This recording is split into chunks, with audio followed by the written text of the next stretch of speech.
Hello doctors. इस video में मैं यानी doctor Sameen Mansoori doctor Hering's guiding symptoms of our materia medica और डॉक्टर कैल्विन नर्स रेपर्टरी इन दोनों बुक्स में मौजूद इंटरेस्टिंग सिम्टम्स के बारे में बताने वाला हूं। इस वीडियो के कुछ सिम्टम्स डॉक्टर हेरिंग की बुक में तो हैं, लेकिन डॉक्टर नर की रेपर्टरी में नहीं है। इन बुक्स के सिम्टम्स 3 कंडीशंस में बहुत काम आते हैं। पहला, यदि पेशेंट के सिम्टम्स में पीक्यूआरएस मोडालिटीज मौजूद ना हो या फिर सिर्फ 3 कॉमन सिम्टम्स का अनयूजुअल ग्रुप हो। दूसरा, यदि आपको डायग्नोसिस पता है और उसके साथ पेशेंट को एक अनएक्सप्लेन्ड सिम्टम महसूस हो रहा है, इसलिए आपके क्लिनिकल और डायग्नोस्टिक स्किल्स अच्छे होने चाहिए। और तीसरा, यदि आपने टोटलिटी ऑफ सिम्टम्स के बेसिस पर जो दवा पेशेंट को दी है उससे पेशेंट को बिल्कुल रिलीफ नहीं मिल रहा है या फिर पार्शियल रिलीफ मिलने के कारण कुछ तकलीफें अब भी पेशेंट को बॉदर कर रही हैं। याद रहे कि ये वीडियो सिर्फ एजुकेशनल पर्पसेस के लिए है और इसमें बताई गई किसी भी मेडिसिन को प्रिस्क्राइब करने से पहले उसे डिटेल में स्टडी जरूर कीजिए।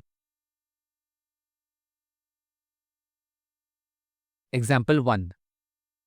18 साल की लड़की को उसकी मालकिन अपने साथ डॉक्टर के पास लेकर आई और बोली, डॉक्टर, ये लड़की 4 महीने पहले गांव से शहर आई है और हमारे घर में काम वाली बाई के तौर पर जॉब कर रही है।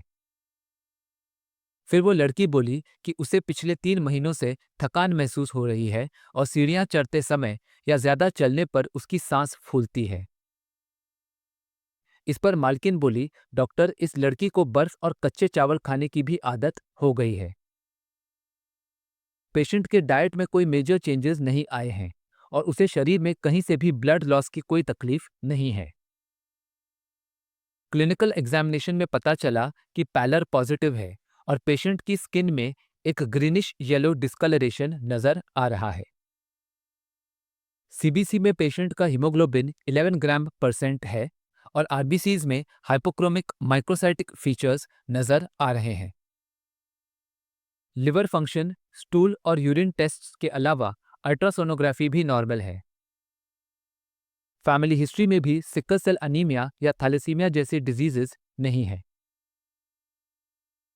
तो इस केस में पेशेंट का एक्सर्शन के कारण ब्रेथलेस फील करना, पाइका जैसी इनडाइजेस्टिबल चीजें यानी बर्फ और कच्चे चावल खाना और सीबीसी में लो हीमोग्लोबिन के साथ हाइपोक्रोमिक माइक्रोसाइटिक ट्रेट्स दिखाई देना, ये सब आयरन डेफिशिएंसी अनीमिया के लक्षण हैं।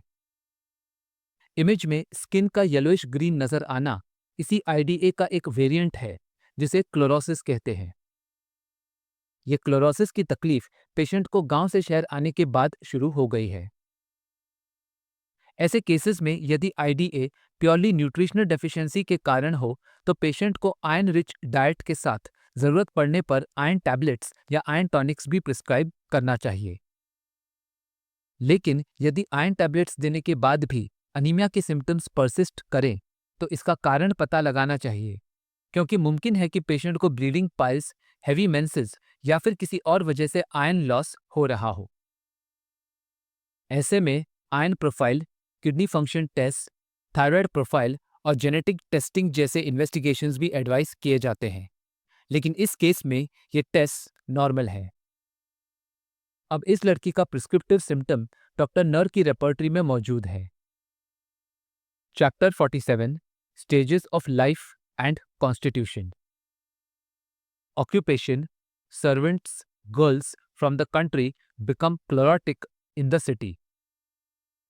इस रूब्रिक की सिंगल रेमेडी है पल्सटिला। इस केस में पेशेंट के डाइट में कोई मेजर चेंजेस नहीं आए हैं और इसलिए इस पेशेंट के आईडीए वाले सिम्टम्स को ट्रीट करने के लिए पल्सटिला प्रिस्क्राइब करना चाहिए। एग्जाम्पल 2।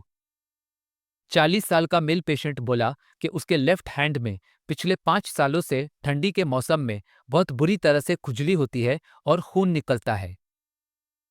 क्लिनिकल एग्जामिनेशन में पता चला कि पेशेंट को सिर्फ लेफ्ट हाथ में एक्जिमा हो गया है और उसे इस स्किन से जुड़ी तकलीफें सिर्फ विंटर में ही होती हैं, समर या रेनी सीजन में नहीं। पेशेंट सेम जॉब पर काम कर रहा है और किसी केमिकल्स के कांटेक्ट में नहीं आता है। पेशेंट की फैमिली में उसके डैड को अस्थमा की प्रॉब्लम है। तो इस केस में हमारे पास सिर्फ 3 सिम्टम्स हैं। लेफ्ट हैंड, जिसमें एक्जिमा यानी एटोपिक डर्मेटाइटिस है, जो विंटर में वर्स हो जाता है। अक्सर इतनी शॉर्ट हिस्ट्री सुनकर दवा प्रिस्क्राइब करना मुश्किल होता है और हम सल्फर या पेट्रोलियम के बारे में सोचते हैं, लेकिन पेशेंट के इस सिम्टम का रूब्रिक डॉक्टर नर की रेपर्टरी में मौजूद है। Chapter 41, attacks periodicity. Attacks in winter, eczema of left hand for a number of years. इस रूब्रिक की सिंगल रेमेडी है मर्क्यूरियस या मर्कसॉल। एग्जाम्पल 3। 50 साल का मेल पेशेंट बोला, डॉक्टर, अक्सर रात के समय मैं ये सोचता हूँ कि मैंने अपनी लाइफ में कितने गलत काम किए हैं, जैसे झूठ बोलना, बिना टिकट लिए बस में ट्रैवल करना और आपके मना करने के बावजूद हाई ब्लड प्रेशर की हालत में भी नमकीन और तली हुई चीज़ें खाना। कभी कभी तो मुझे ऐसे गलत कामों का भी ख्याल आता है जो मैंने कभी किए ही नहीं, जैसे मैंने कभी चोरी नहीं की, कभी जुआ नहीं खेला। लेकिन ऐसी बातों के बारे में सोचते ही मेरी दिल की धड़कनें तेज होने लगती हैं, मानो दिल जोर से बिजली की तरह कड़क रहा हो। उस वक्त मैं तुरंत अपना बिस्तर छोड़कर बाथरूम में ठंडे पानी से नहाता हूँ और उसके बाद ही मेरी तकलीफ कम होती है। यहाँ असल में या काल्पनिक तौर पर की गई गलत हरकतों के बारे में रात के समय सोचने पर इस हाइपरटेंसिव पेशेंट की हार्ट बीट एबनॉर्मली रैपिड हो जाती है।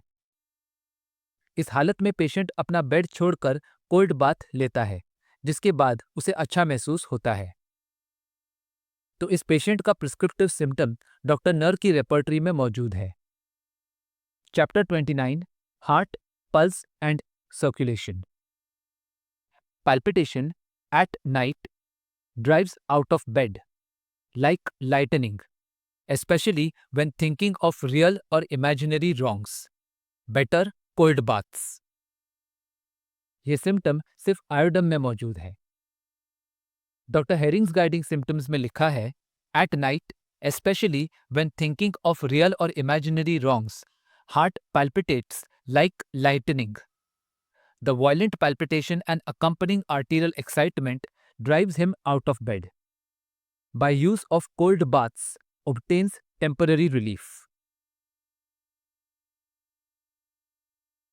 Example 4. एक 25 साल की कुंवारी महिला ने बताया कि बस में बैठकर खराब यानी गड्ढों भरी सड़क पर यात्रा करते समय जब बस झटके खाकर स्पीड ब्रेकर से गुजरती है, तब उसे अक्सर पीरियड्स वाली जगह से ब्लीडिंग होनी शुरू हो जाती है। अल्ट्रासोनोग्राफी में पता चला कि इस महिला को फाइब्रॉइड्स हैं। यहाँ 2 इंपॉर्टेंट बातें नोट कीजिए।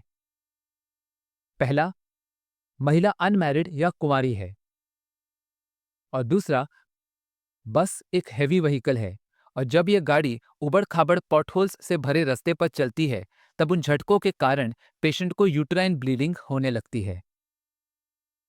इस पूरे वर्जन का सिम्टम डॉक्टर हेरिंग की बुक में दिया गया है, लेकिन डॉक्टर नर की रेपर्टरी में नहीं है। सिम्टम है uterine haemorrhage in an unmarried women brought on by jolting while riding in a heavy wagon over rough road. ये सिम्टम सिर्फ हेमामिलस वर्जीनियाना दवाई में दिया गया है। एग्जाम्पल 5।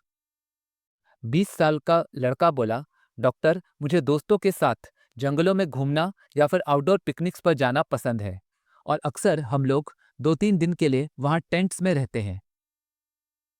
लेकिन प्रॉब्लम यह है कि मुझे अक्सर वहाँ लूज मोशन की तकलीफ होने लगती है। कभी कभी तो मैं टॉयलेट जाने की अर्ज को अपनी सारी मेंटल स्ट्रेंथ लगाकर रोक लेता हूँ, लेकिन ऐसा करने पर मुझे बहुत चिड़चिड़ापन और टेंशन महसूस होता है। उस वक्त मैं मामूली बातों पर भी ओवर रिएक्ट करने लगता हूँ। तो यहाँ पेशेंट को कैंपिंग करने पर बार बार वाटरी स्टूल्स की प्रॉब्लम होती है और अपनी कोशिशों से वो इस अर्ज को रोक लेता है, लेकिन ऐसा करने पर वो एनॉयड और टेंस्ड हो जाता है।